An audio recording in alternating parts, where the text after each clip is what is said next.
The Demon Queen's Curse by Cosmic Chaos. Summary. After the Great War finally reaches its end, the wolves find themselves faced with a threat that they cannot take on alone.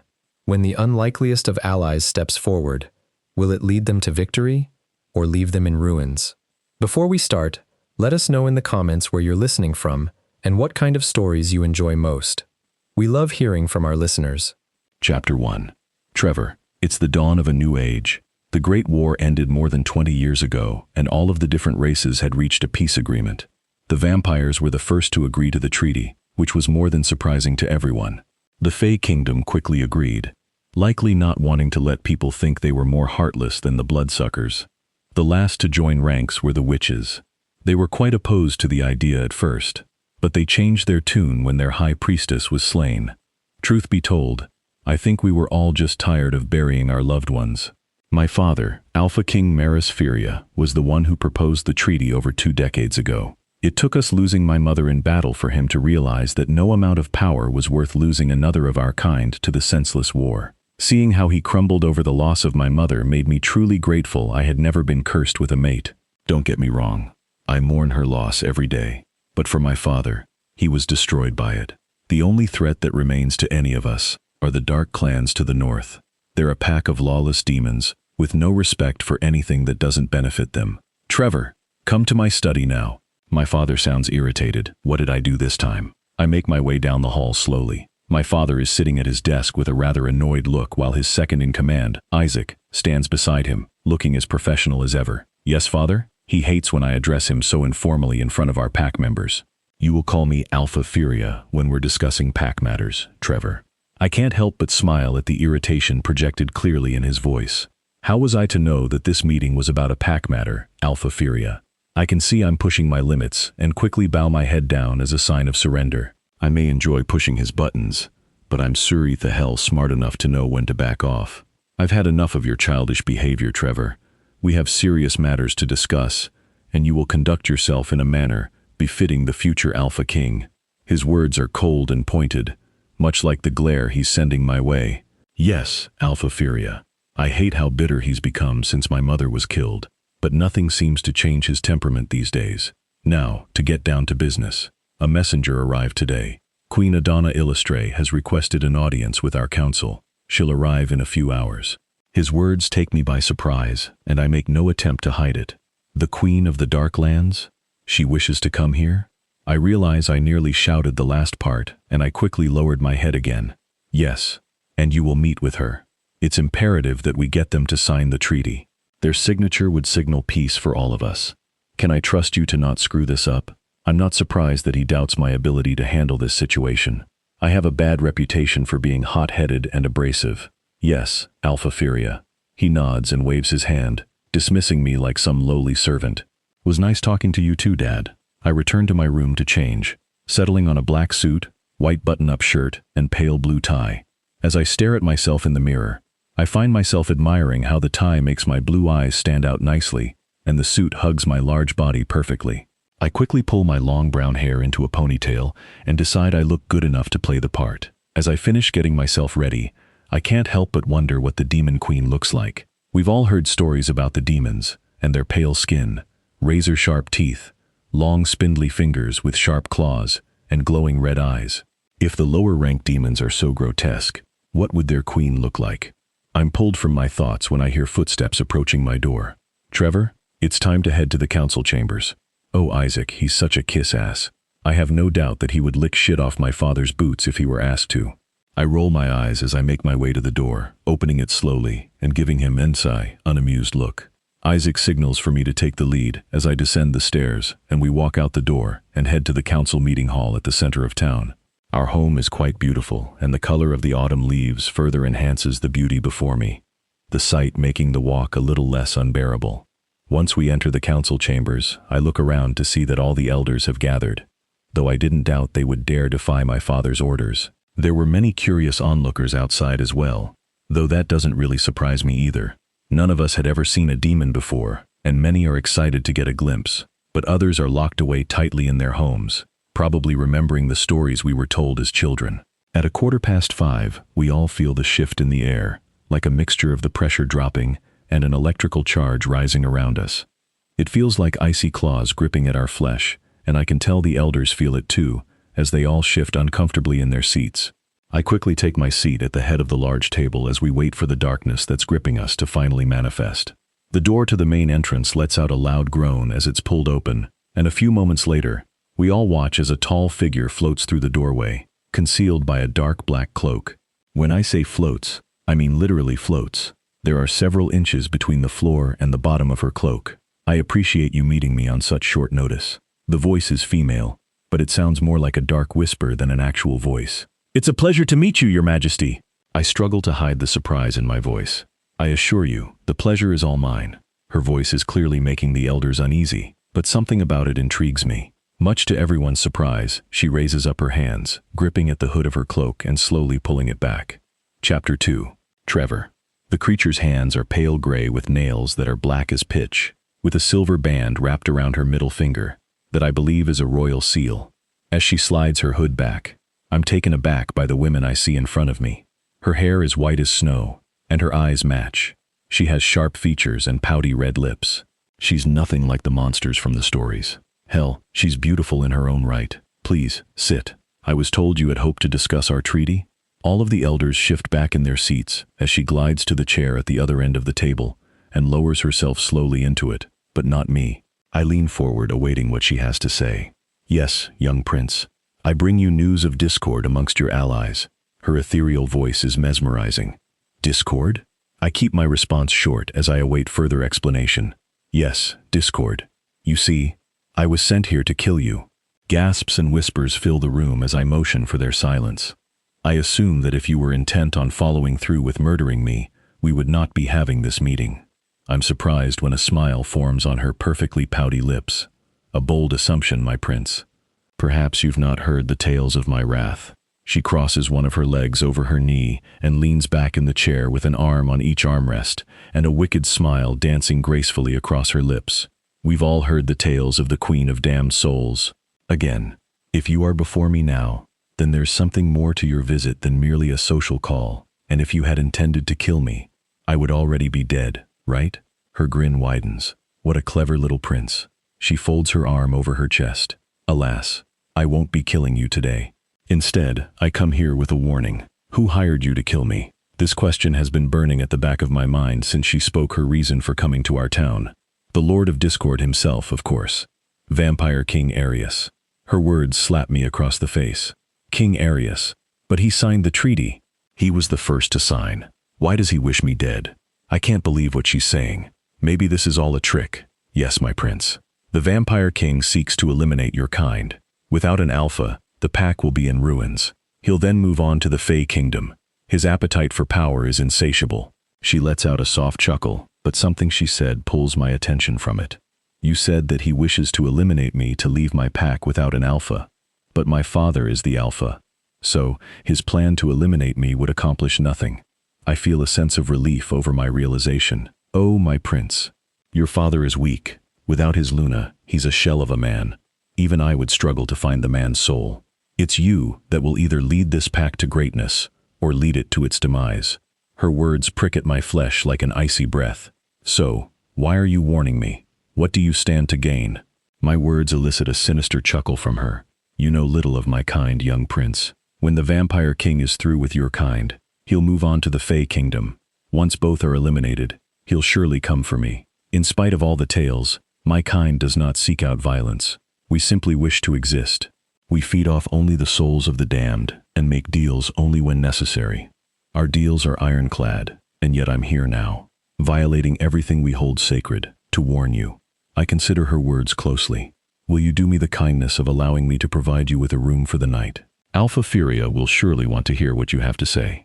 She nods in agreement, looking like she had been expecting my offer all along. We all rise from the table as I make my way to her side and offer her my arm, but the gasps of the elders cause her to hesitate.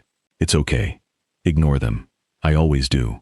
She tilts her head and then places her hand on my arm, floating beside me as we make our way out the front door. I'll never get used to that. As we enter the courtyard, everyone falls silent as we pass by, but not one of them dares to speak. I look over and see her smiling warmly at a child who's tucked tightly at his mother's side. but his eyes are filled with curiosity, not fear. I'm pleased to see that there are no razor-sharp teeth hiding behind her lips. In fact, her smile is stunning. Such sweet innocence. Her comment clearly makes some of the people around us uncomfortable. Do I have your word that you'll not harm anyone here? I look at her quizzically, but she delivers her answer without hesitation. No one will come to harm at my hands. For the record, I would never harm a child. Despite what you've all heard, I'm not a monster. She gives me a polite smile, but her other features hold something else. Sadness?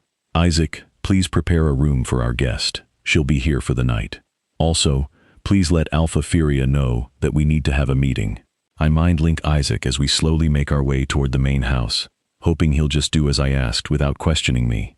Not that I could be so lucky. Sir, the only room available is the one next to yours. I can prepare her a room in the guest house. Your father said the meeting can be held after dinner. I can't believe Isaac thinks it's acceptable to allow royalty to sleep in a dusty guest house. The room beside mine is fine. Thank you. My voice is colder than I expected, but it gets my point across well enough. You wish me to stay close. Is it to keep an eye on me? She grins wickedly at me. Excuse me? I find myself genuinely surprised by her question. Can she hear our pack link? You little wolves are such fascinating creatures. Your telepathic powers are far more advanced than they once were. I had almost forgotten how many years this woman must have been alive. The pack link is invaluable to our kind. I feel her hand sliding from my arm and turn to see her staring off into the woods behind the main house. Yes, I suppose it would be. Why would the guest house not suffice for my stay? I hear her words, but am still trying to figure out what she's staring at, since she still hasn't looked away. I just feel you would be more comfortable in the Alpha's house. Is there something out there? I continue surveying the area, but don't hear, smell, or see anything. There are many restless souls here, young prince. I'll be comfortable wherever you place me. I look back to her, and it's only a flash, but I could swear her eyes were glowing. I suppose there would be many restless dead here. Please, allow me to show you to your room. She floats back to my side and allows me to lead her to the house without any further distractions. Chapter 3. Trevor. Once we enter, the whole building falls silent, the help all staring in shock and horror at the woman beside me. They fear me. I see her looking at the people around us who quickly retreat away as we approach the stairs. They fear the lies about you. There's a difference. My voice draws her gaze and her brow furrows. Are they truly lies though, young prince? I feel how much she wants my answer. Almost like she needs to hear someone say, she's not the monster our kind has painted her to be. I think they are. I think they turned your kind into a story that they could use to scare children. It isn't until the words have been spoken that I realized how much I actually believe them. Perhaps it's wise of them to fear me. She stops speaking as we stop in front of a white oak door. This will be your room for the duration of your stay. I'm right next door if you should need anything. Anything at all. Dinner is at 7, and we'll meet with my father after. She flashes a faint smile my way and nods before entering the room with some unseen force swinging the door closed behind her. Time to go fill my father in about our new guest. So let me get this straight. My father pinches the bridge of his nose as he tries to process what I just told him. You offered for the Queen of Damned Souls to stay in our home? He's all but shouting now. Her name is Queen Illustre, father. If you wish to be called by your royal title, then she damn well should be called by hers. My words instantly infuriate him, and he doesn't bother to hide it. You brought a demon into my home, and then you have the nerve to correct me. I don't know what's coming over me, but it hits me with the force of a supernova. You will show her respect, father. She came here to save your ass, and you will treat her with the kindness and respect that she deserves. If not for her title, then for her actions. You want to get her to agree to signing a peace treaty, yet you want to treat her like a hostile being. How exactly is that supposed to get her to agree to anything? He stands with his mouth agape. The tension sits heavy between us until Isaac walks into the room. Dinner will be served in 10 minutes, Alpha. My father waves him away, his expression looking more guarded than usual. I'll hear what the beastly creature has to say, but I want her gone by morning. His tone suggests that he's done with this conversation, but I know we're far from it. He rises and exits the room without so much as a look in my direction. Not that it bothers me. I make my way to the Queen's room, and as I raise my hand to knock, the door opens on its own. I slowly peer into the room to find her by the window, feet still not touching the ground, and a strange aura emanating from her that almost looks like a shadowy mist. Excuse me, Your Majesty, dinner will be served soon. I watch as her shoulders rise and fall as she lets out a heavy breath. Your father. He's not pleased with my being here. Her words carry a heavy emotion that I can't quite grasp. He's not sure what to think. I try to sound reassuring, but I'm pretty sure I failed.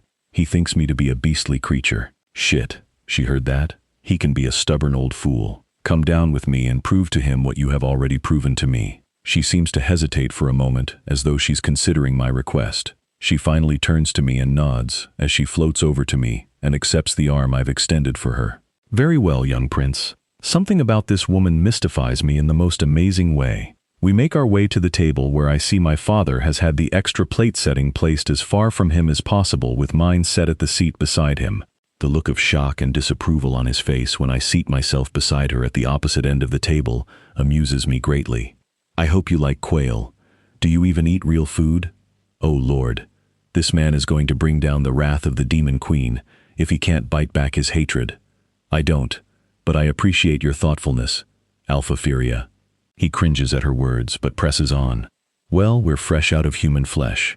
Before I can speak out against him, her haunting voice cuts through the tension my father is trying to cause.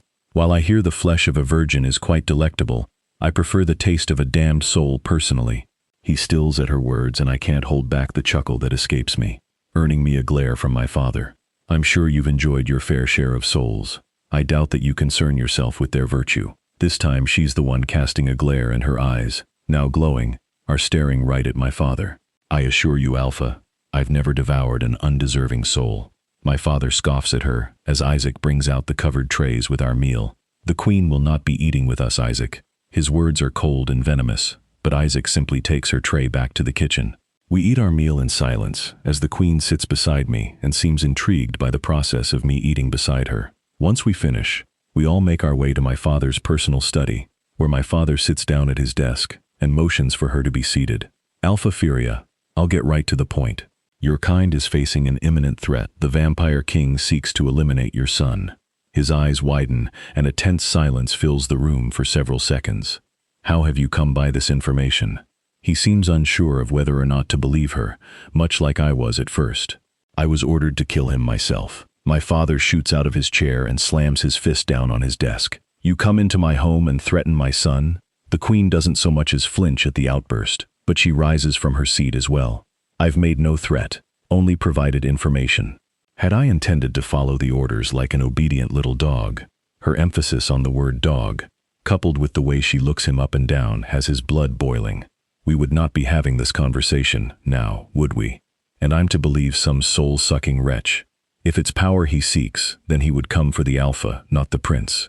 It's honestly sad how much he believes that. You're weak, Alpha Furia. Your days are numbered, and soon your son will rise to be the new Alpha. This is what the Vampire King seeks to prevent. I'm pretty sure my father is one word short of shifting and tearing into her. You think I'm weak? How dare you come here and insult me? Shut up, father. Shut the fuck up. You allow yourself to be insulted by the truth, which only shows weakness.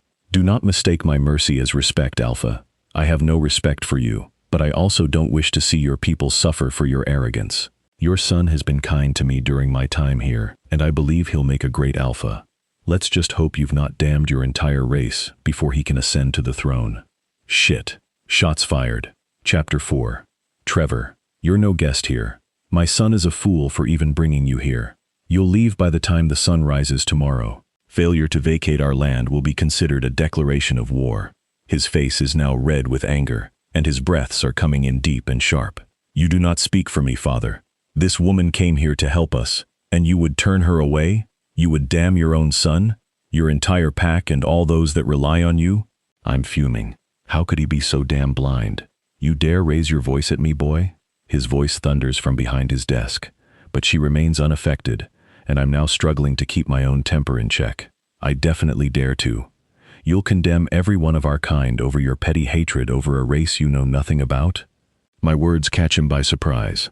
Up until this very moment, I've never been outright defiant. A dick, yes, but never defiant. Have you gone mad? She's a demon, for fuck's sake. You would side with her over your own father? I answer before my mind even forms the words. If it'll save our people, yes. If it's the right thing to do, then yes. Without any warning, he shifts, his large gray wolf snarling, as he slowly stalks toward the queen. I react quickly and shift, my large black wolf standing between them, ready to fight him if necessary. If you want her, you'll have to go through me. He lets out a deep growl that shakes the walls. But rather than charge, he runs from the room and out of the Alpha's house. You shielded me? Were you truly prepared to fight your own father in order to protect one of my kind? She tilts her head at me, with her eyes glowing brightly. I bow my head to her and, to my surprise, she runs her spindly fingers through my fur with a delicate touch. Such a curious little wolf. She reaches over and pulls the pack banner off the wall, then places it over me like a blanket as I shift back, kneeling on the floor in front of her and looking up into her eyes. Thank you. Even with my high IQ, those are the only words my mind can conjure right now. It's I who should be thanking you, young prince. This is the second time you've defended my honor today. She flashes her wicked little grin at me. Yeah, well, I'm a sucker for a beautiful woman with a sweet smile. I give her a playful wink, and she chuckles softly. The sound is eerily beautiful. I rise from the floor, holding my arm out for her while holding the banner around me, and she gladly takes it as we make our way to our rooms. I walk her to her door, and I feel her hesitation when it comes time to release my arm. Young prince. Her pause has commanded my undivided attention. I wish to thank you for your kindness today. It's been centuries since I've had someone treat me as anything more than a monster. My heart aches at her admission, even more so at knowing that is exactly how I viewed her before meeting her. You're no more of a monster than I am, your majesty. We all have our dark side. The rest of us just hide ours better. She smiles as she slides her hand off my arm. Curious little wolf. Indeed. Please, call me Adana. I watch as the white in her eyes shifts and swirls with purple and black bleeding in and fading out. Okay, Adana, but only if you call me Trevor. She nods in agreement. I'll speak to my father. He won't make you leave. You have my word. Your father won't be swayed, young prince. He'll never be able to see past his hatred for my kind, and there's nothing we can do to change that. You should rest, little wolf. I'll prepare for my departure at dawn. My heart sinks at the thought of her leaving, but, deep down, I know she's right. Very well, your majesty. She floats closer to me, and I can feel her breath brushing across my face, her white eyes studying me as the swirling colors seem to still hover around the edges. You're a strange creature, young prince. Do you truly hold no fear of me? I feel chills rush up my spine as I stare into her shifting white eyes, but I don't feel an ounce of fear. Should I be afraid? My words are heated, and I feel waves of excitement rushing over me as my wolf pushes closer to the surface. No, young prince. You need not fear me. My mind is in a haze and I can't concentrate on anything but her strange yet beautiful eyes. I apologize for being so direct, and I mean no disrespect. But your eyes, are all demon's eyes white? Is the swirling color normal? Her soft chuckle pulls me from the dazed state. No, young prince. What you see is part of my curse, nothing more. Curse? What does she mean, curse? Someone cursed you? Who the hell would dare curse a demon? I realize I may be overstepping, but she answers, before I can retract my question. The High Priestess. An expression washes over her that I can't quite read, but I find myself wishing I could. Why would she do that? Her eyes, they're glowing again. Perhaps that's a story for another day, young prince. Just as she enters her room, I hear the sound of footsteps coming up the stairs. Her door slams closed, only a moment before my father's face comes into view. Did you tuck in your little beast? His cold words instantly anger me, and I have to force my wolf down. His need to protect the demon queen is only growing more with every passing second. Tucked in tightly and kissed goodnight. Rest well, father. I let out a warning growl as I smirk at him and walk away, leaving him standing in the hall, drowning in his own anger. Chapter 5. Adana. This young wolf prince truly fascinates me. Never has anyone stood to my defense before. I find myself amused by the words he exchanged with his father just outside my door. He's a feisty one. I was taken aback by his claim to have not only tucked me in, but he claimed to have kissed me. I rather think he would be repulsed by such a thought, yet he seemed anything but. My kind have never been known for their attractive traits. If one could get past our external appearance, the forked tongue was usually enough to send them running. It's been years since any of my kind mated with anyone outside of our species, and never had any of them mated with a wolf. Such a silly notion. I glide over to the window and watch the souls pacing the grounds below, their movements like a strange dance. My thoughts drift back to the young prince, and I find myself wondering what it would be like to sleep. Then I hear a muffled whimper through the wall. The young prince seems to be having a nightmare. I close my eyes and focus as I slide into his mind. Mom! Please, goddess, no! Sounds erupt from every corner of the memory. A woman with long, flowing blonde hair lays bloodied on the ground with her young son cradling her head in his arms. Enough of this madness, young prince. The events of the past cannot be changed. Look to the horizon. Your future is full of possibilities. I call out to him. I continue watching until I see his wolf running through a field and then slide back out of his mind, feeling quite pleased with myself. It's not often I find myself in a position to help such a kind soul. This wolf, however, is an extraordinary creature. A few moments later, my senses come alive as I feel him approach my door. It's still dark out, and the spirits have grown more restless, meaning it's approaching the midnight hour. I flick my wrist, and the door opens. Your ma, Adana. Might I come in? I can feel the unspoken questions swirling around him. Yes, please enter. As he passes the entryway, I flick my wrist, softly closing the door behind him. I could have sworn I heard you call to me in my dream. His words betray him as his unspoken question sits thick in the air. Yes, that's correct. I tilt my head and raise one brow as I wait for him to continue. How's that possible? I find his question and confusion to be quite amusing. It's much like your mind link in many ways. He nods as if this is a sufficient explanation. As I hear his next words forming in his head, my breath stills in my lungs as I brace myself. You said before that the high priestess cursed you. Why would she risk casting a curse upon you? I could easily lie to him, but something in me is begging me to answer him truthfully. The high priestess had a son, Alexander. He was a very handsome man who showed great promise amongst his kind. One day, he wandered deep into the forest. That's where I first met him. He was unlike anyone I had ever met. He was kind, caring, and he did not fear me. After our first encounter, he had vowed to return. Much to my surprise, he did. He returned every day. He sat with me, and we would talk for hours. After several months had passed, he admitted to me that he had fallen in love with me. He said he had planned to tell his mother. I had begged him not to, but he could not be swayed. When he confessed his feelings to her, she was furious. She thought I had bewitched him. She killed him because she would rather he die than be with one of my kind. In an act of heartbreak and grief, she cursed me. He's visibly surprised by my confession. So she cursed you to what? Have white eyes? His question is ridiculous, but I indulge him. It's much more than my eyes that she cursed, young prince. I feel emotions stirring that I have to push back down after my confession. Emotions I haven't felt in such a very long time. She seriously cursed you for being in love? That's ridiculous. What kind of curse is it? His questions are erratic, but I'm curious to see how he'll react to the answers. Yes. She cursed me because of his love for me. She blamed me for her choice to kill him. As for the curse, it's one of bitterness and anger. She cursed me to never be able to force another to love me. She believed this was the cause of her son's attachment to me, that I forced him through compulsion.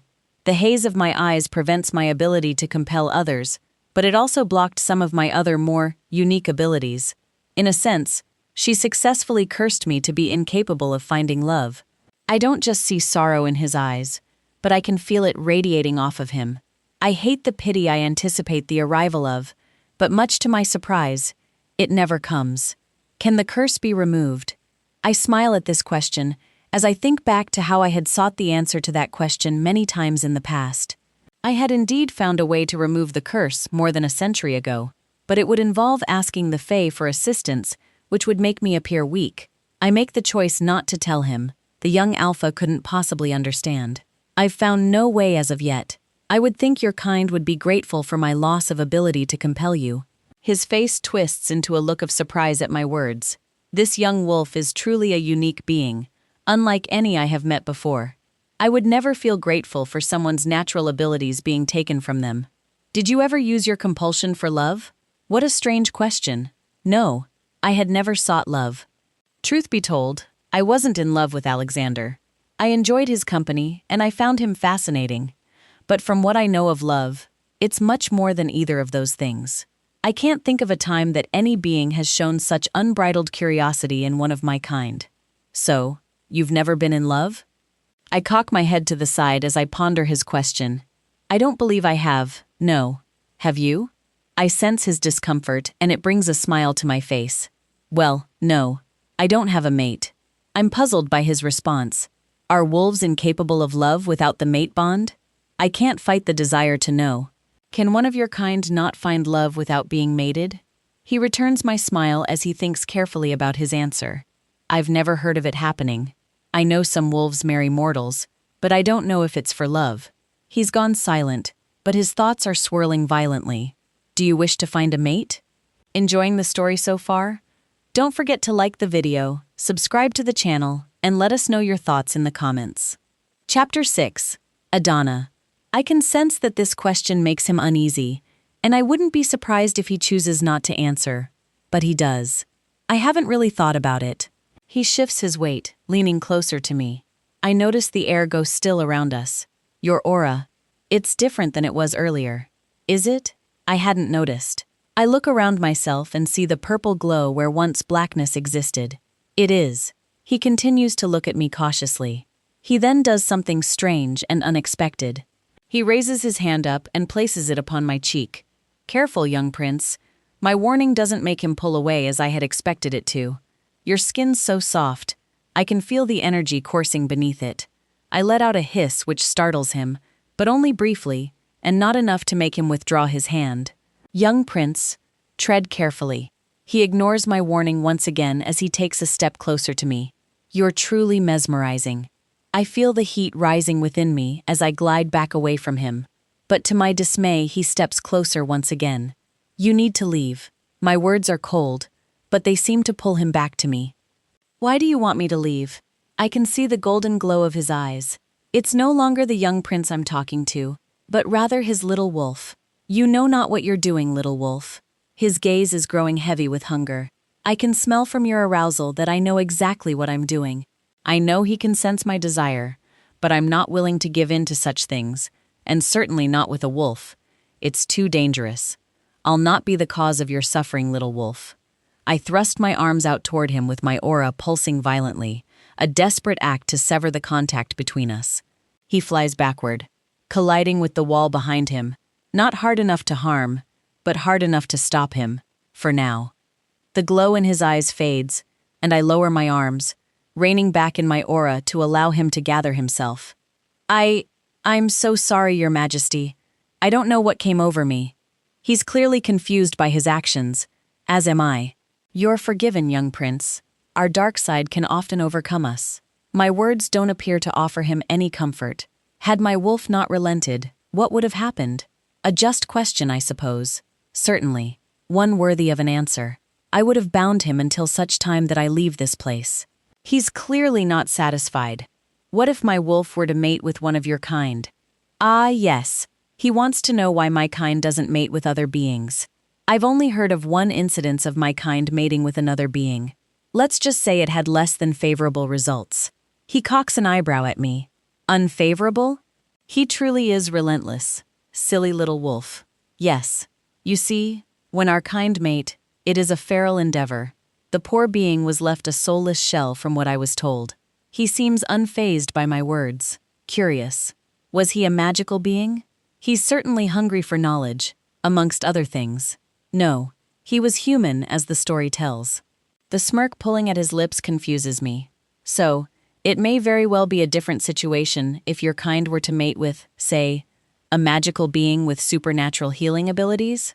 I can't help but grin at his implication.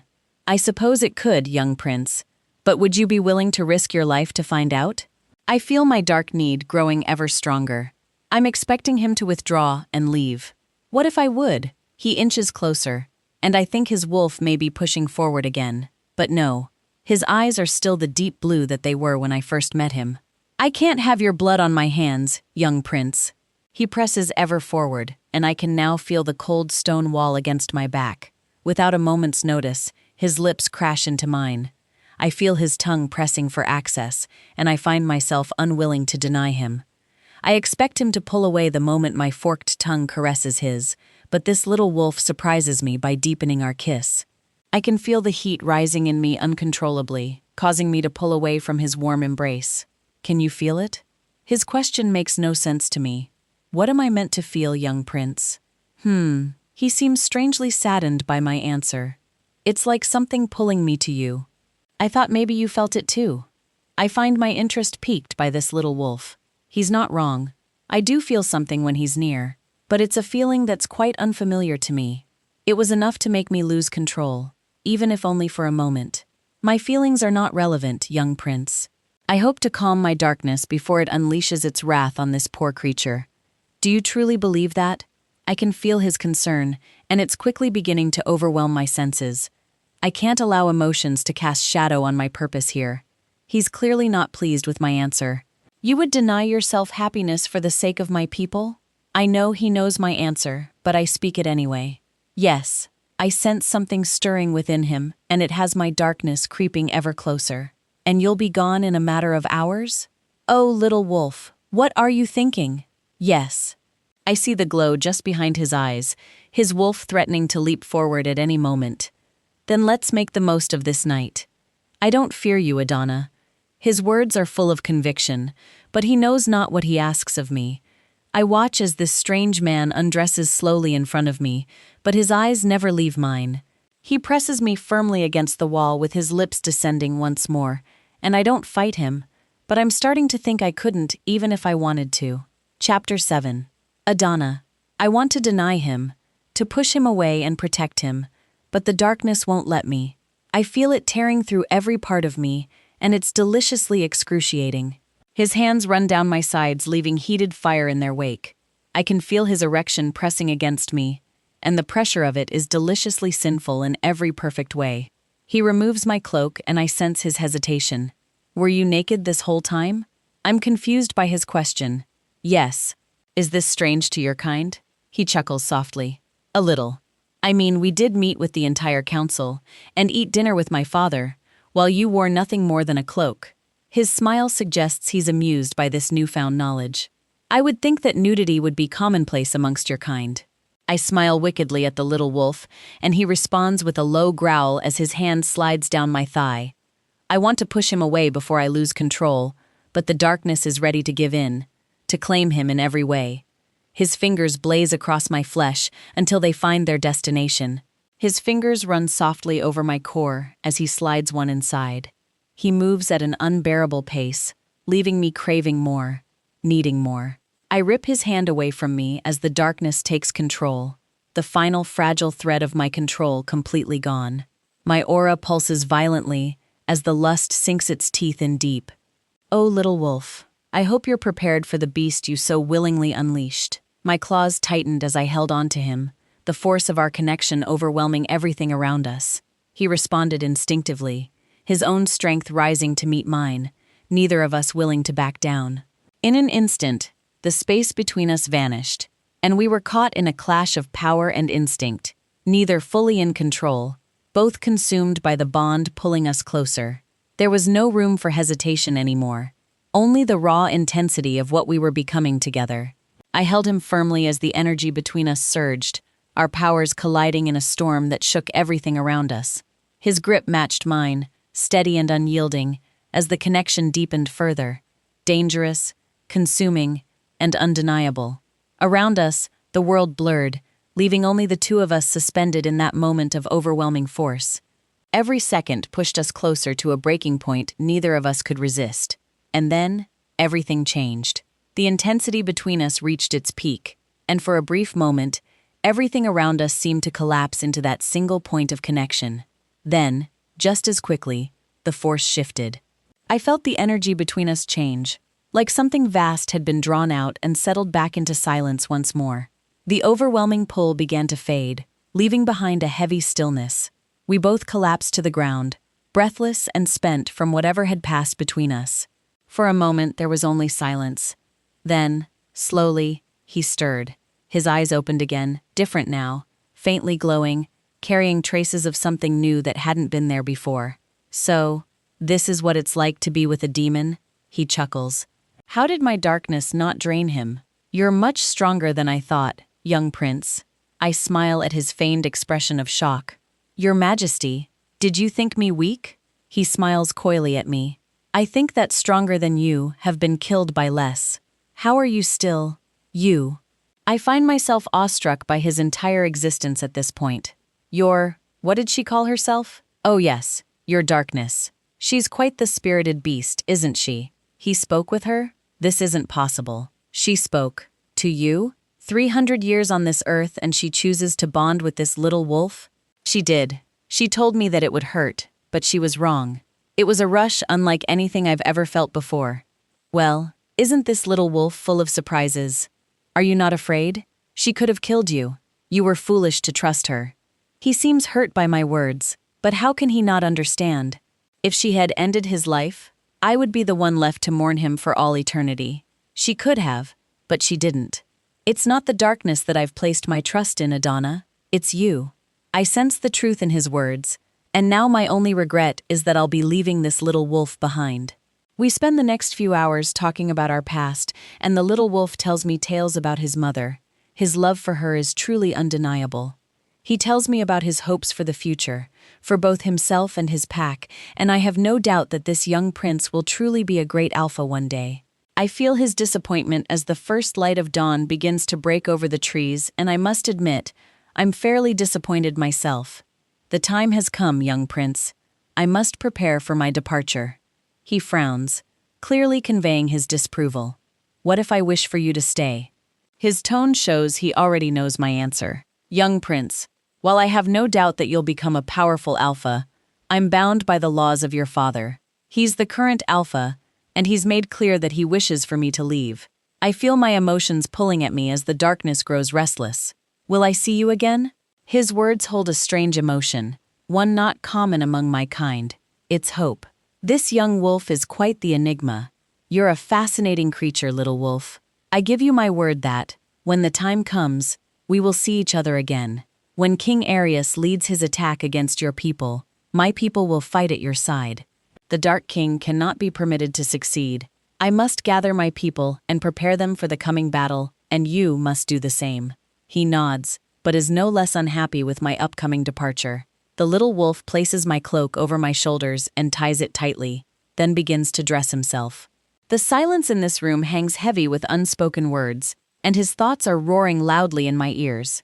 Do you think we can survive the attack? This young wolf's fears are justified, as I know the monster that he will be facing, and he certainly is a force to be reckoned with. I'll seek an audience with the Fia Lords. If we have them at our side, the odds will be more than favorable. This seems to do little to ease his worry, but he holds out his arm for me, and I slide my arm into his, as he leads me down the stairs and out into the courtyard, where my transportation awaits. Until we meet again, Your Majesty. He bows before me before reluctantly taking a step back. My heart grows heavier with every step I take from him. How can a little wolf cause such a feeling in me? What a curious little creature. Chapter 8. Trevor. I watch as Adana mounts the strange beast and hear my wolf whimpering in protest, his desire to keep her here matching my own. I can't help but wonder if he's just upset at her leaving, or if he's also a little terrified of her being so close to such a terrifying beast. The creature is massive in size and seems to be made of a black mist that's churning and shifting beneath her.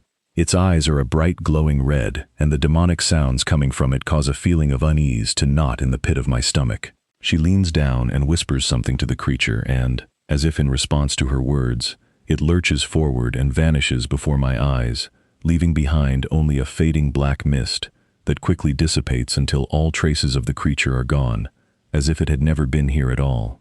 Good riddance. You will never permit their kind entrance to our lands again. My father's voice pulls me from my thoughts and replaces my unease with an intense and powerful anger. She was trying to help us, and you sent her away. My words come out in a loud growl. I'll die before I accept the help of a soul-sucking demon. I feel my wolf stirring with each of his words, wanting to defend the queen. Without her help, it's not your death that will come to pass. You condemn your own child, the entire fate of your pack, because you're too blinded by your hatred of her kind. Everything you've ever told me about the demons has been a lie. I'm only a few inches away from him at this point, and I can clearly see the glow in his eyes as his wolf presses closer to the surface. You dare challenge me in my decisions? Do not test me, boy. His words infuriate me. But my wolf, he's enraged. You would rather see your own son and all of your people dead than to allow a demon to aid us. So yes, I do challenge your decision. Father, I hear the growl he releases, as his wolf steps forward, quickly followed by the sound of bones breaking and shifting in front of me. His hot breath is like flames licking at my skin, but for once in my life, I refuse to back down. I release control to my wolf, and he doesn't hesitate to take the reins. Our shift, passing more quickly than ever. I let out a deep growl that shakes the ground beneath me, and he quickly lunges at me, his claws catching my shoulder and tearing at the flesh. I can feel the warmth of the blood seeping from the wound, but my body doesn't register the pain. You've challenged me for the last time, boy. You've chosen to side with the likes of a demon. His words force their way through the pack link, every wolf in our pack hearing them.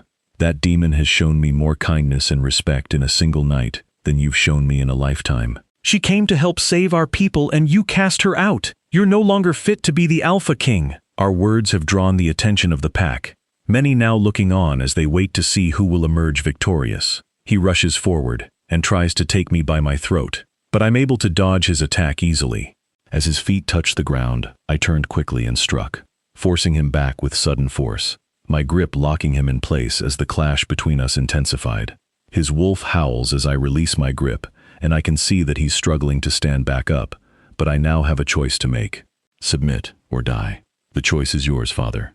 His eyes flash from me to the pack members who stand around us, and I already know his choice before he voices it. I'll never submit to you. You're a weak, pathetic little whelp and are unfit to be the alpha of this pack, let alone the Alpha King. The pack members are visibly shocked by what's unfolding before them, but I can also see the shift, the way they're no longer looking at my father with respect and trust. I'm so caught up in noticing their sudden change that I almost miss it.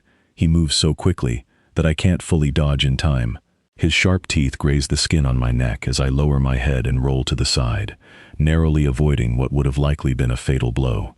I quickly rise to my feet and catch his tail as he leaps past me, yanking hard as he flies to the ground in front of me. I don't allow him to recover from the fall. Not this time. I sink my teeth in around his neck until I can taste blood, then growl the words through the link one last time. Submit or die, old man. He growls in response and tries to swipe his paw at me, but misses, his choice made clear before our whole pack. In one fluid movement, I whip my head to the side, his bones snapping and body going limp. I release my hold and his lifeless body drops to the ground. As I raise my head to meet the eyes of the onlookers, I'm awestruck to see that every single person is kneeling before me with their head bowed. It's not to show their respect to a prince, it's an acknowledgement of the arrival of their new Alpha King. I feel a surge of energy wash over me as I let out a thundering howl, which is quickly followed by the echoing of howls from my pack. I want everyone in the meeting hall in 1 hour. We have much to discuss. I call out to the pack and every single one of them nod in agreement. It's time that my people know of the danger lurking just around the corner. I quickly go back inside and instruct Isaac to prepare my father's remains for burial while I go upstairs and get dressed. I'm deep in thought, pondering how to deliver the information to my people, when I hear a knock at my door. Yes? I straighten my tie as I wait for a response. Alpha, they're ready for you. I cringe at the voice that calls back through the door. Thank you, Isaac. I'll be down in a moment. I completely forgot that in taking on my father's title, I was also taking on his brown-nosing assistant. After one more quick glance in the mirror, I make my way to the meeting hall downstairs. Chapter 9. Trevor. The room is completely packed, and as I approach, the whispers fall silent. I make my way to the head of the large table in the center of the room, where I choose to remain standing, pushing back in the chair that Isaac had pulled out for me. I stand before you today not as your alpha, not as your king, but as a member of your pack. Yesterday, my father and I received news of a threat to our people.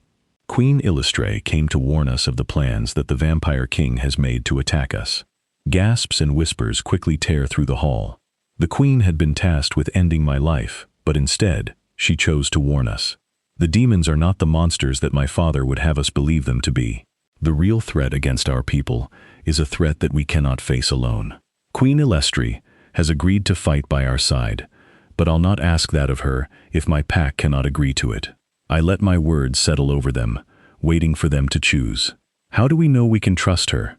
A voice shouts out from the crowd. I'm not asking that you trust the Queen. I'm asking that you trust in me. Since I was a child, I was fed the lies about the demons. My own father. He preached of their evil nature and wicked ways, but he was wrong. We all were. The conviction in my words causes another bout of whispers to sweep through the crowd. Why have the Dark Ones agreed to help us? A woman's voice speaks out. The demons have agreed to help us, because they know that the king's hunger for power won't end with us. My father would have seen us exterminated because of his unfounded hatred for the queen's people. I'll not stand by as my people are killed. I wish to stand with the demons at our side so that I might protect you. The queen is seeking the help of the Fey Kingdom as well. If we have the two fighting at our side, we will not fail. This decision is yours to make. I'm your alpha, your king, but it's your lives at stake as well. I expect resistance.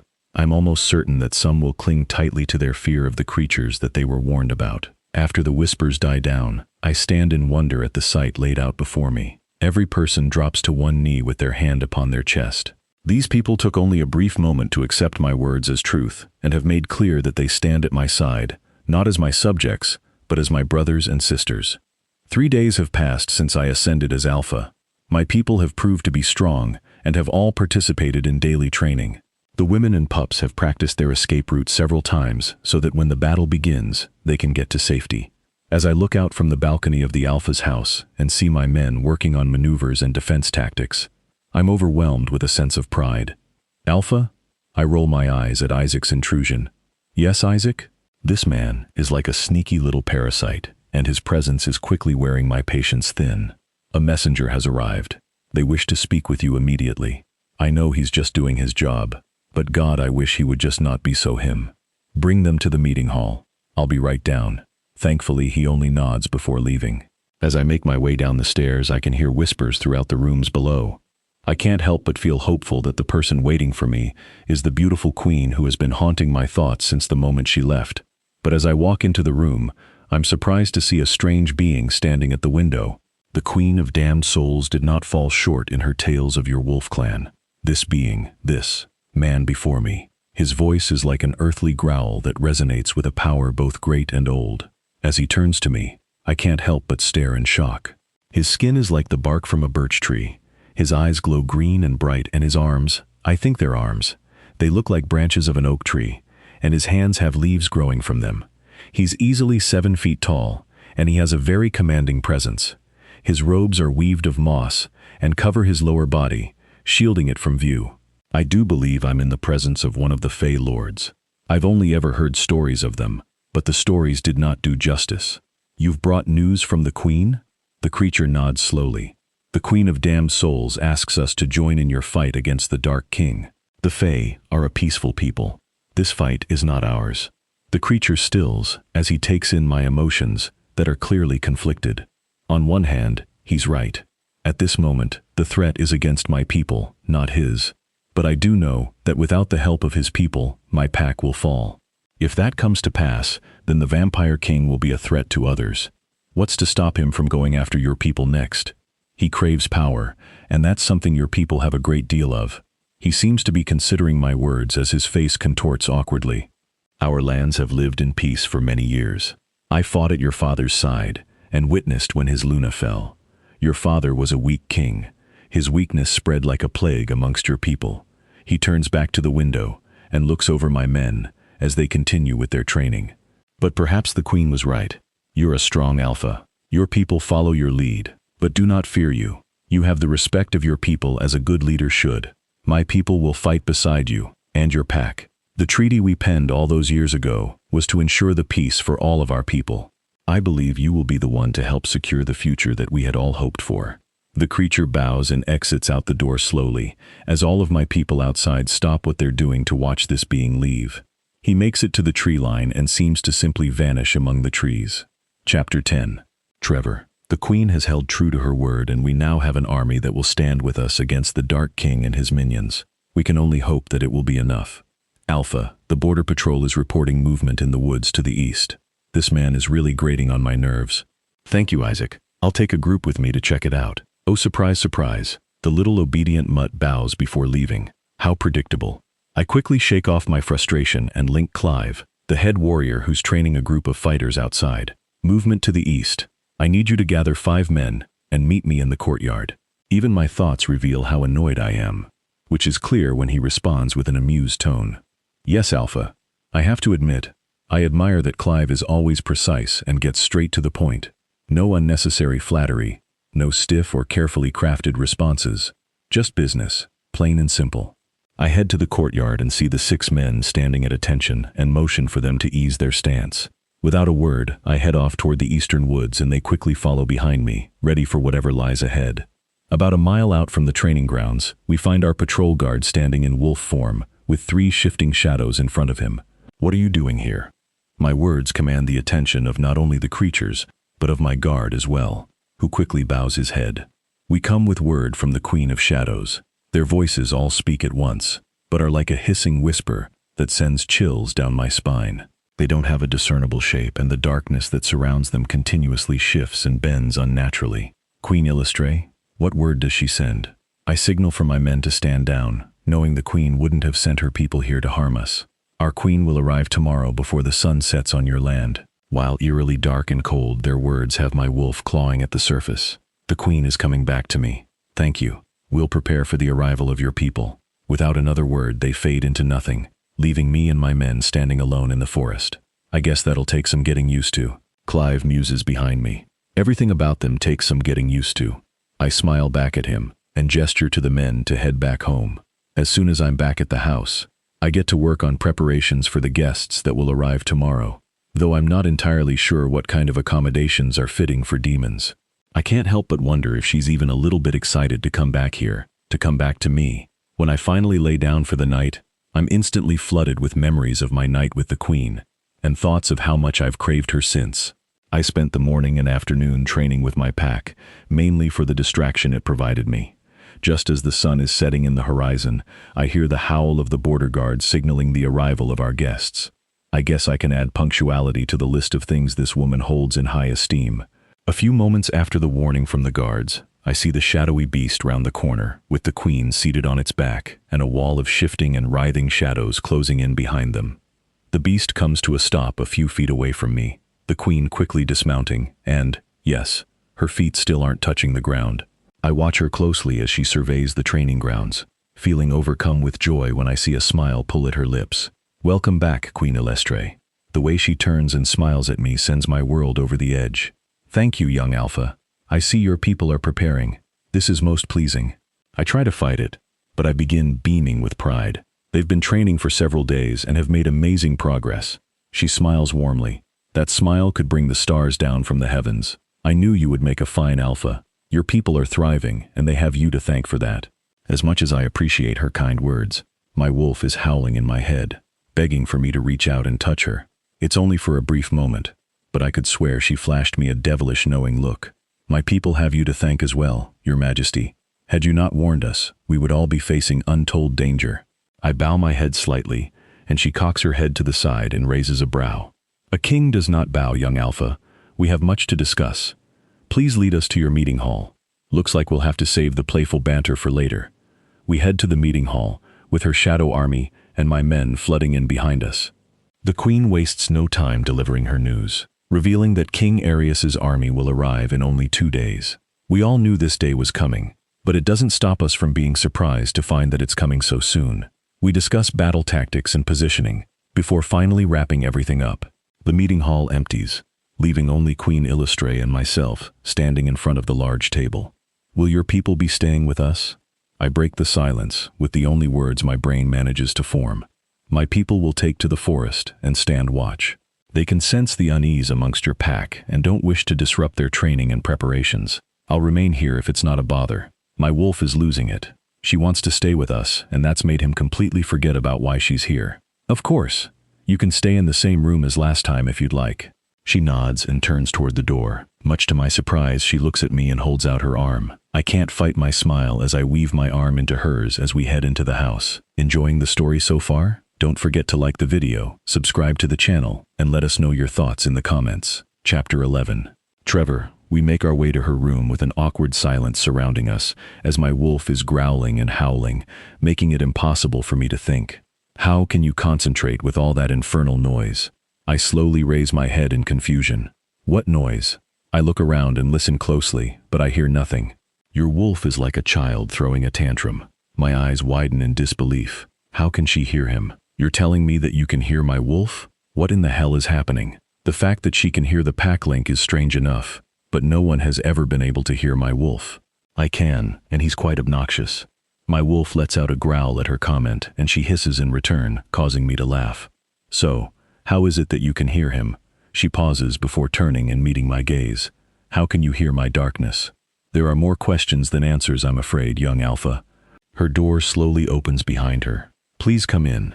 There's something I wish to discuss with you. My feet carry me into the room, as if they have a mind of their own, with the door closing behind me. You seem troubled. I watch her as her body stiffens and turns to face me. When I return to my home, I looked through our scrolls containing our race's history.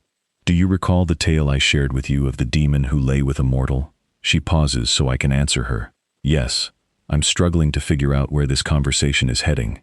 The mortal in that tale, his name was King Andrew Rend Furia.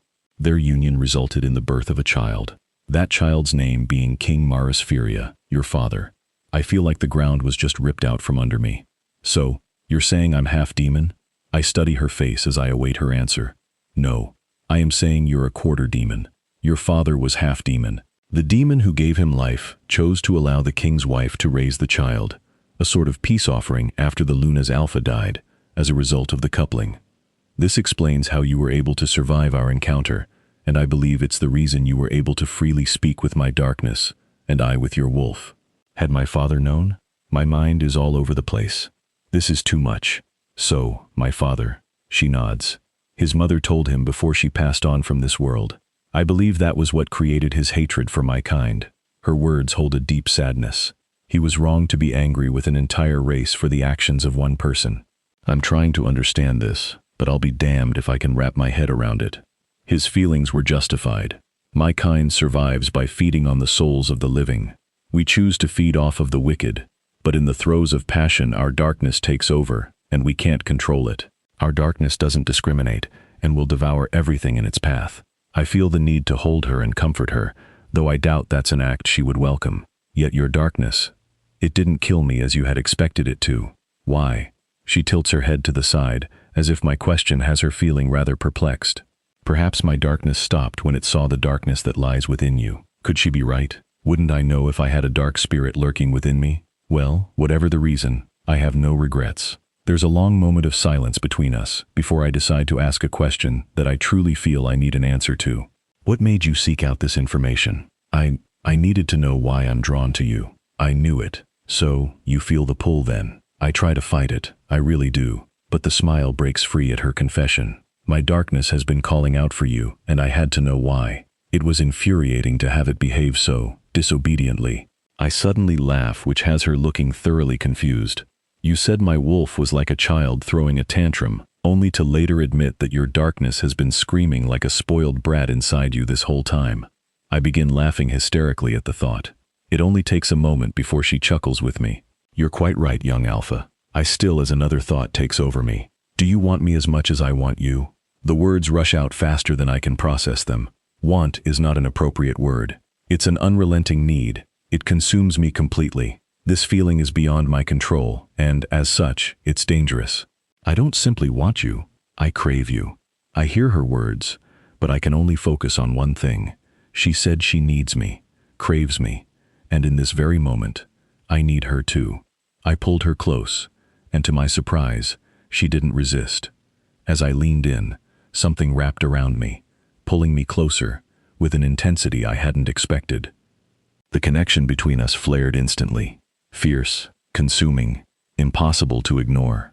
Her presence shifted, something powerful and untamed revealing itself, and in that moment, everything else faded away. We collided against the wall, the world around us losing all meaning as the bond between us deepened into something far beyond control. I broke the kiss just long enough to look at her properly. Even in her transformed state, she was striking, unlike anything I had ever seen. You're stunning, Adana. Absolutely beautiful, I said quietly. For a brief moment, uncertainty flickered in her gaze before softening into something warmer, something trusting. The air between us changed again, heavier, deeper, as instinct and emotion tangled together, pulling us both into something neither of us could walk away from. Chapter 12. Trevor. I watch as her features slowly become distorted and demonic. her darkness taking form right before my eyes, and the pulse of her aura making me feel completely intoxicated. The pressure around my neck suddenly released as her form shifted. In the same moment, her movement changed, intentional, controlled, as she guided the connection between us into something deeper and more unstable. The energy between us spiked sharply, pulling both of us into a state of heightened instinct and overwhelming sensation. It wasn't gentle anymore. It was consuming, powerful, and impossible to resist. Whatever boundary remained between us disappeared completely. I feel her muscles tighten firmly around me as I slide into her, as if she's swallowing my erection greedily, and I know I could never tire of this feeling. She moves her hips in an unnatural way, the motion smooth and alternating between rolling and grinding, but so intense that has me nearly coming undone instantly. As she grinds herself against me harder and faster, I see a look in her eyes that gives away how close she is to her climax already, a look that tells me how desperate she is for her release. I extend my claws and grip her hips tightly while thrusting into her hard and deep, keeping time with her erratic movements as the tips of my claws pierce her flesh. She lets out a deep, wicked growl as her body tightens around me, while her back arches, and, with one last deep thrust, we both dive head-on into the explosion of release. Once I feel her muscle begin to relax, I notice her aura growing brighter, and I eagerly await what's coming. The feeling begins slowly at first, but becomes stronger with each breath. It's like icy claws digging into every inch of me, but it doesn't hurt. Far from it, in fact. The connection between us deepened, something dark and powerful flowing through me. It was overwhelming, intense in a way I could feel in every part of my being. Her presence surrounded me completely, pulling me into something far beyond anything I had ever experienced. I held on to her as the force between us surged, refusing to let go. There was something almost consuming about it, as if two opposing halves were briefly becoming one. Then, just as suddenly as it had peaked, the intensity began to ease. I looked at her as her form stabilized once more, returning to the woman who stood before me, commanding, mysterious, and unforgettable. Whatever had just passed between us had changed something permanently. It's clearer now than ever before that this dark, demonic creature has also stolen my heart. You're full of surprises, Your Majesty. I gently sweep a strand of hair out of her face, then cup her cheek in my hand, not missing the way she leans into my touch. As are you, little wolf. I feel a warmth in her voice that's new and, judging by the look on her face, it makes her uncomfortable. Does being with me bother you? She ponders my question for a moment, genuinely considering it before responding. No, little wolf, it doesn't. Does it bother you? I swear, the emotions carried in her voice, they're enough to make my heart stutter in my chest, and her eyes are studying me very closely, almost like she's hanging on by a thread as she awaits my answer. I could never be bothered by being with you.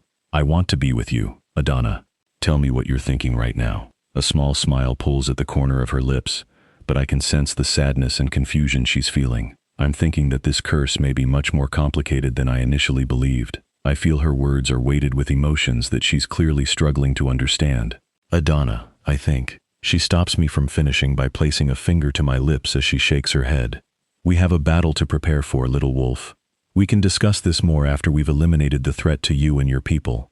We can't let anything get in the way of what we must do. I feel the floor beneath my feet as she slowly lowers us back to the ground. She glides over to the window and stares out at the grounds below, her expression too serious for my liking.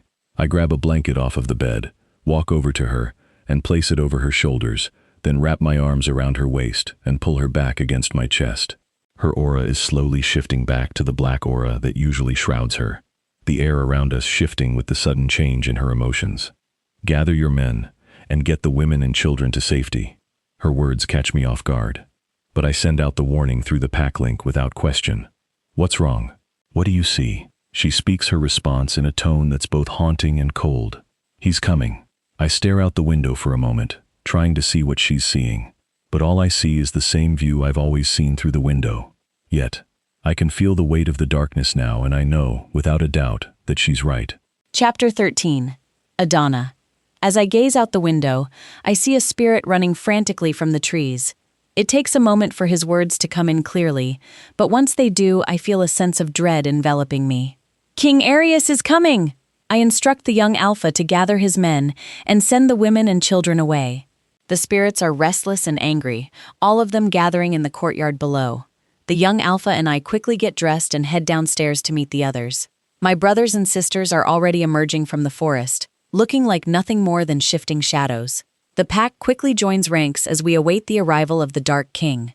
It takes a few moments, but I can hear the sound of fast, heavy footsteps, like a thundering stampede coming our way. I give the signal, telling my brothers and sisters to attack. The young alpha does the same as the entire courtyard is engulfed in the sound of breaking and shifting bones. The wolves instantly tear off into the woods seeking their prey with their king and I quickly gaining on them. We quickly find the first line of dark ones already being laid low with the sound of the battle raging on all around us. I look over just in time to watch the young alpha leap onto one of the Dark King's soldiers, severing its head from its body with one bite. Just as the second wave approaches, I feel the earth coming alive beneath my feet. We come to a halt as trees begin to move, sweeping vampires off the ground with their branches and impaling them. They lay waste to every dark soldier that they can reach. We head further west, where the third wave is being assaulted by the animal inhabitants of the forest. We continue on, and are met with a fourth wave, and both the Alpha King and I are brought to our knees by an ungodly burst of energy that shoots forth from the line of beings that we now realize are witches. We now understand the Dark King's reasoning for attacking early. He had somehow convinced the covens to fight at his side. His secret weapon has been revealed, but luckily, I have one of my own.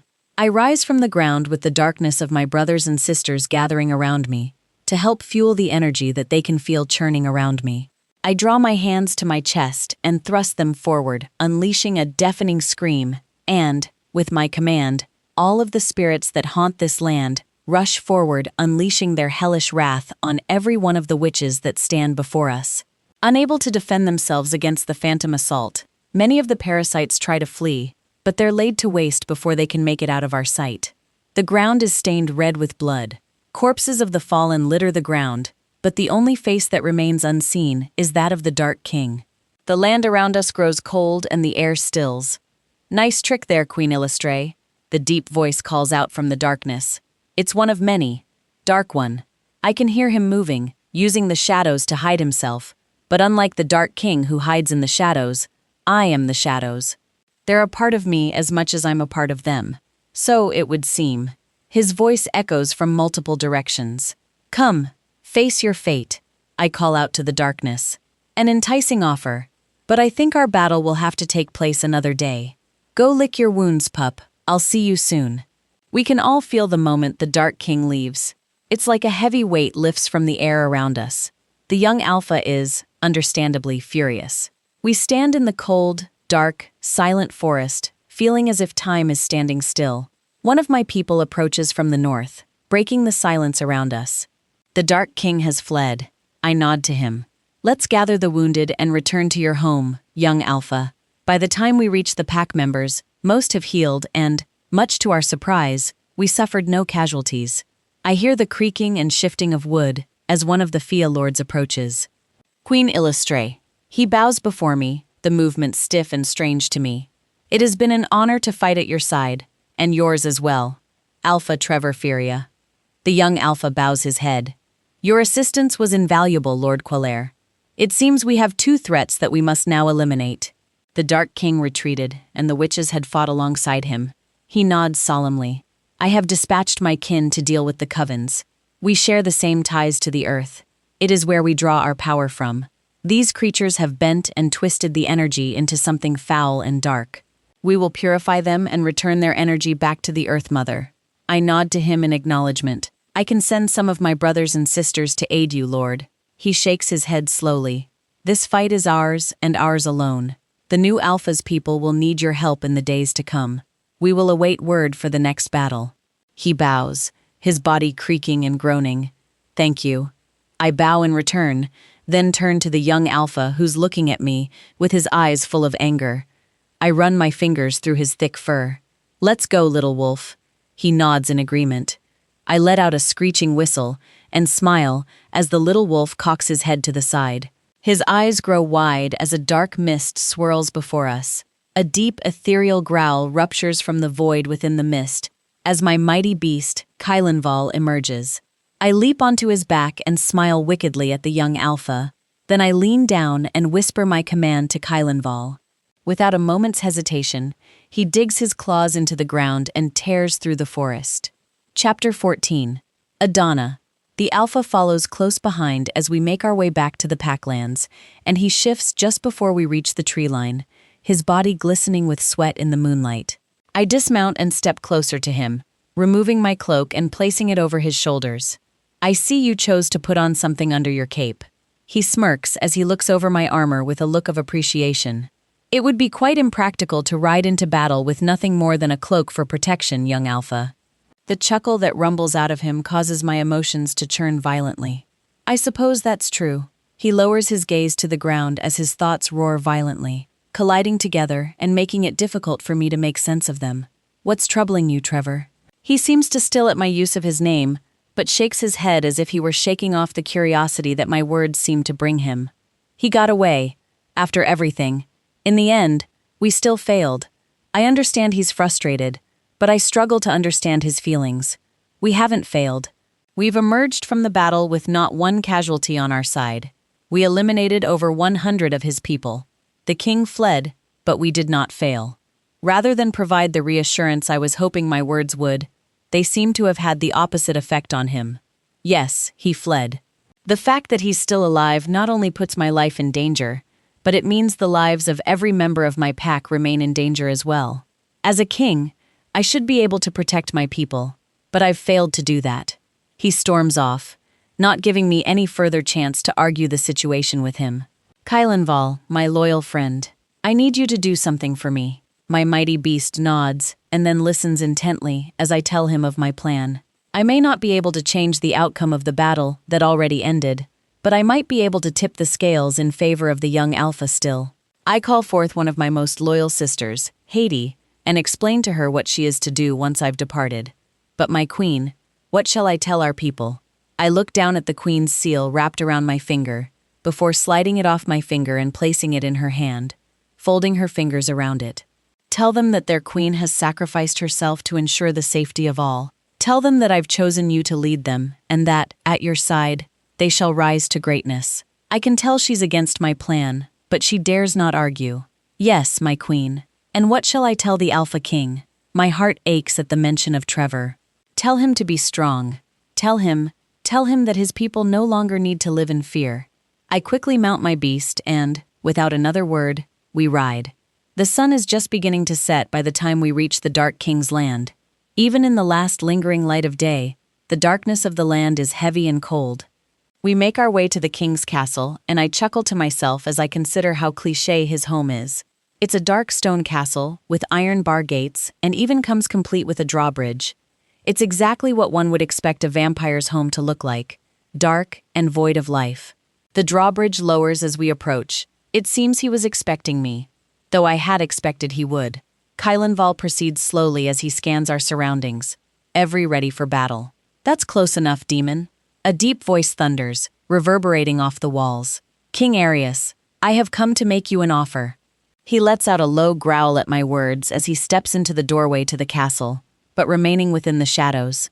What do you think a lowly demon could offer me? I see the smirk on his face that tells me he has a good idea of why I'm here. I would like to offer you a trade. He raises an eyebrow, stepping out of the shadows just enough to allow me a view of him, but not enough for the fading sunlight to reach him. Is that so? What could you possibly offer me, Demon Queen? He's now standing directly before me, the sun now hidden behind gray clouds that have formed as if on command. His long black hair hangs lifelessly over his shoulders, his eyes are black as pitch, and he's tall, very tall. I offer an even trade, Dark One, my life for his. He lets out a sinister laugh that makes even my blood run cold. Done. Enjoying the story so far? Don't forget to like the video, subscribe to the channel, and let us know your thoughts in the comments. Chapter 15. Trevor. When I make it back to the pack house, I quickly make my rounds as I check on my pack members rather than return to the Alpha's house.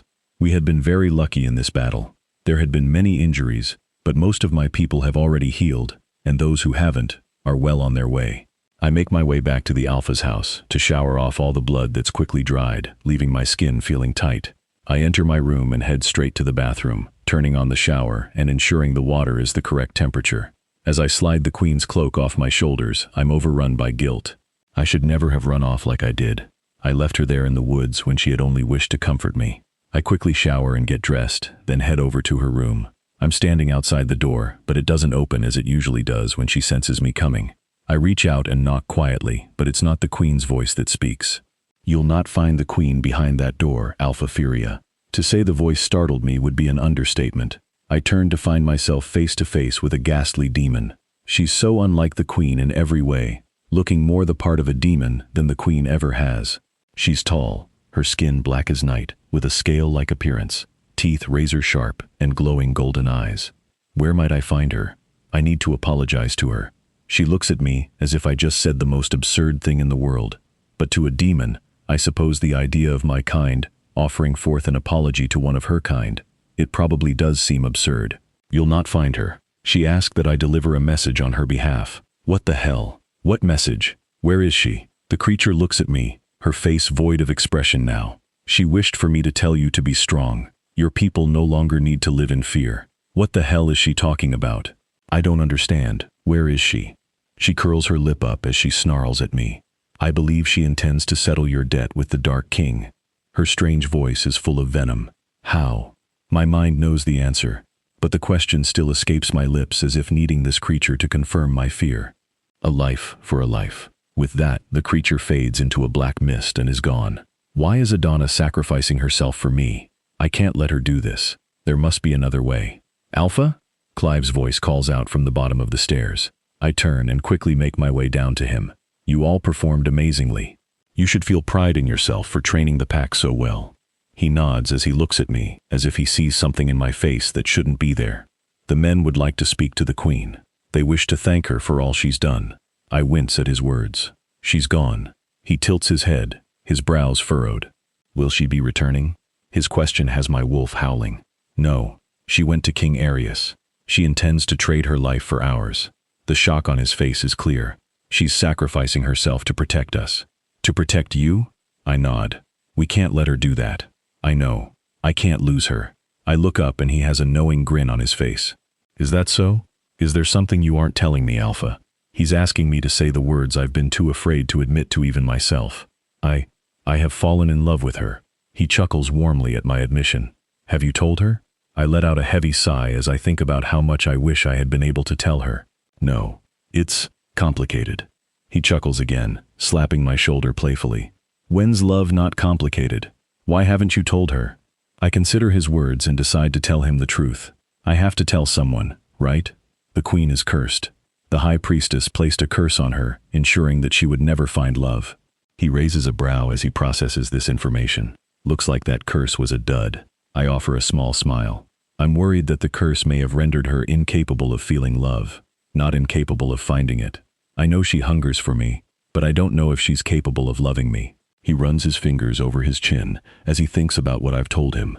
Alpha, a person, demon or not, doesn't offer to trade their life for someone else if they don't love them. That would just be insane. I hate to admit it, but his words are exactly what I needed to hear. I have to get to her. He smiles. Now that's more like it. Let me get the men ready. I place a hand on his shoulder. No, I can't let any of our people pay the price for my actions. He gives me a sinister grin. My mistake. I made you think that you had a choice. We're coming with you, Alpha. This isn't up for discussion. We'll follow you to the depths of hell itself if need be. But we are coming.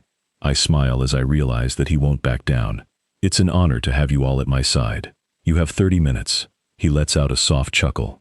I only need 10. He rushes out the doors and I walk out to the courtyard to wait for my men.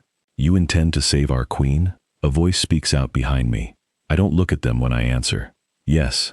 I feel the energy shifting around me as a dark mist appears at my side. We would be honored to accompany you, Alpha Furia. I look to the being, realizing she was the same one I spoke with upstairs. I would be honored to have you at my side. What's your name? She smiles. At least I think it is a smile. Haiti, Haiti Illustre. A feeling of sorrow washes over me. Are you her sister? She lowers her head and nods. Yes. Without her, I'll also be the new queen. It's a status I've never wanted. I would never be able to replace her. She's a great and wise leader. My heart breaks for this poor creature. I stand to lose the woman I love, but she stands to lose her family. I hear the sound of my men approaching, and I place my hand on her shoulder and give a reassuring squeeze, which causes her to shoot me a confused look. I forget these beings aren't used to being shown compassion. To most people, they're the monsters that lurk in the dark. But I now know them to be so much more. You all stand before me, prepared to sacrifice everything for someone who used to strike terror into your hearts. We were told tales of the evil beasts that lurked in the shadows, devouring souls and wreaking havoc on the innocent and weak. The past days have proven the tales to be no more than myths. In the past days, we've become much more than two races striving for peace. We've become friends. We've become family. Today we'll face our greatest enemy, and we'll face it together. Today we're much more than the flesh that binds us, so much more. If I'm to fall in battle, I'm honored to know that it would be at your side. The Queen chose to forfeit her own life to save all of us, but we'll not let her go without a fight.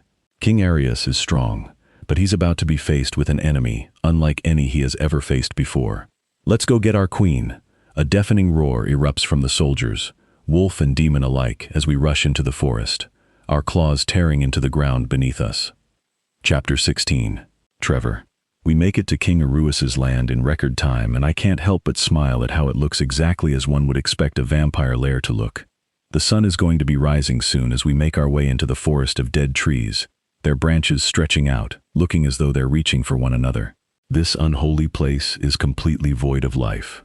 We reach the castle a short while later. Of course, the arrogant bastard lives in a damn castle, and we all watch as the drawbridge slowly lowers as we close in around it. I've been waiting for you, Alpha. The voice causes us to halt as we all look around to see where it came from, as I shift back to my human form. Will you come out to face your fate head-on, or do you plan to make a cowardly retreat once again? I shout, and in response he steps out from the shadows, the Queen held tightly in his arms with one of his claws pressed to her neck. I'm right here, Alpha. You might wish to reconsider your plan to attack me.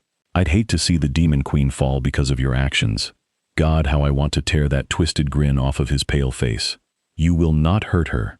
The words come out as a roar that my men and the demons at our side reciprocate. I can see the look in her eyes that seem much more dull than usual, silently pleading with me to stand down. Oh, won't I? His claw breaks the skin on her neck, her black blood shimmering as it slides down her neck and onto her chest. If only I had known how sinfully delicious demon blood was, I would have taken the Queen centuries ago. No wonder the glow in her eyes is dimmed. He must have nearly drained her. I will end you. He laughs wickedly, as though my words were the punchline to a terrible joke. If you want her to remain alive, you'll stand down. I look back to the men and women standing behind me, all willing to die for a war that they should never have been a part of. I signal them to stand down, and they hesitantly obey. My people will not raise arms against you. Just let her go. His eyebrow raises as a sudden wave of understanding crashes into him. You love this demon? He begins laughing hysterically. Oh, this is too good. A wolf. In love with a demon. But not just any demon. The cursed Demon Queen. You truly are naive.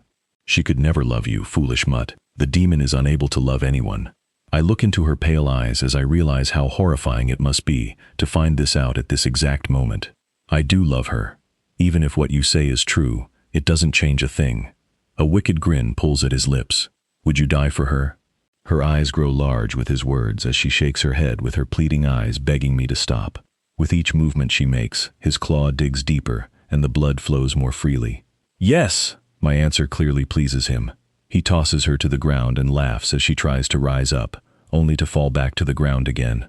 I may have gotten a little carried away, but quite frankly, her blood was so intoxicating. My wolf tears through, with my bones breaking and shifting into place. Ah, there's the beast. It's finally time that I put your dog down. He quickly lunges at me, and his movement is too fast for me to dodge. He crashes into me with his claws tearing into my flesh, eliciting a loud growl. He swings one of his filthy hands at me, throwing me into the brick wall with such force that it begins crumbling. As I'm about to stand up, he leaps into the air, coming at me again, slamming me back into the wall, with enough force to knock several bricks to the ground. Filthy dog, are you even trying to make a fight of it? I look at him and then at the beautiful demon curled up on the ground, and suddenly I feel it. Icy claws digging into every part of me. I let out an agonizing howl as it grows stronger and more intense. The Dark King steps back from me with a look of horror on his face. What's this? What's happening to your eyes? As he takes another step away from me, I feel an energy thrust forth from my body, as dark tentacle-like vines fly forward, tearing through the Dark King's flesh like razor blades as they wrap around him. As I rise up, I can feel my feet leave the ground as the vines squeeze and rip into the king. He lets out a terrified growl as the vines slowly tear him to pieces, chunks of his flesh falling to the ground and blood covering the ground beneath him. I find myself enjoying the sight of him struggling as his life drains from him.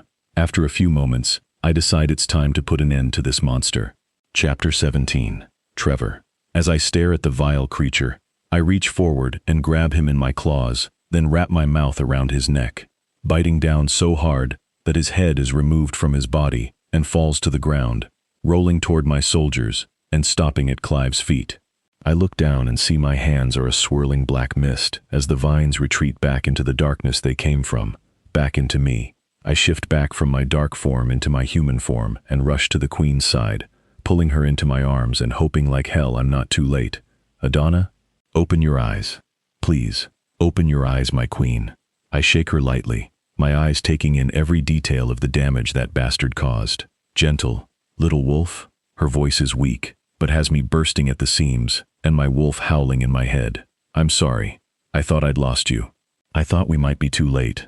I cup her cheek in my hand as she leans into my touch and slowly opens her eyes. I'm weak, but I'll recover, young Alpha. What you said to the Dark King, I don't allow her to finish. I need to say the words to her myself, for them to be more than something said in a desperate moment. I meant it, all of it. I've fallen in love with you. I know you may not be able to feel the same, but you deserve to know. I need you to know. My only regret is the way you found out. We both chuckle softly as she runs her fingers along my cheek. Your darkness, it's quite beautiful. I can't help but smile at the feeling of her touch against my skin. It's like an electrical current jolting from her body to mine. As is yours, my queen. I rise from the ground with her in my arms, my body craving the connection of her skin with mine. I have a confession, little wolf. Her words cause me to pause as I look down at her, waiting for her to continue. I've known of the cure to my curse for more than a century, but you said you hadn't found one. I see the sorrow in her eyes, but there's also something more there, something I can't quite name. I lied to you. I didn't want to give you hope for something I could not willingly give. The only way to lift the curse was with the help of one of the Fey Lords. Seeking their help for something so personal would have shown weakness. I couldn't risk others thinking me weak and attacking my people. I know my face is showing her just how much I'm bothered by this confession of hers, but I get it. So, you chose to remain cursed to protect your people. That's a sacrifice you made as a leader. It was the choice any good leader would have made. I feel a wave of confusion wash over me as her lips pull into a smile. I wasn't finished with my confession, little wolf. I nod for her to continue, my heart now racing in my chest. When I went to the Fey Kingdom and asked them to aid us in battle, I spoke to Lord Garaneth. He was sympathetic to my condition. He lifted the curse from me, though it seems the physical restrictions still remain. Lingering effects of the curse, I assume.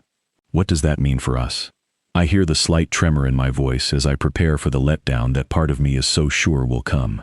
Young Alpha, I do love you. I knew it before the curse had even been lifted. Knowing it was love and feeling it were two very different things. Once the curse had been lifted, everything flooded into me with such violent force, and my love for you is why I knew I could not let the Dark King pursue you. It's why I knew I would willingly sacrifice myself if it meant you would be safe.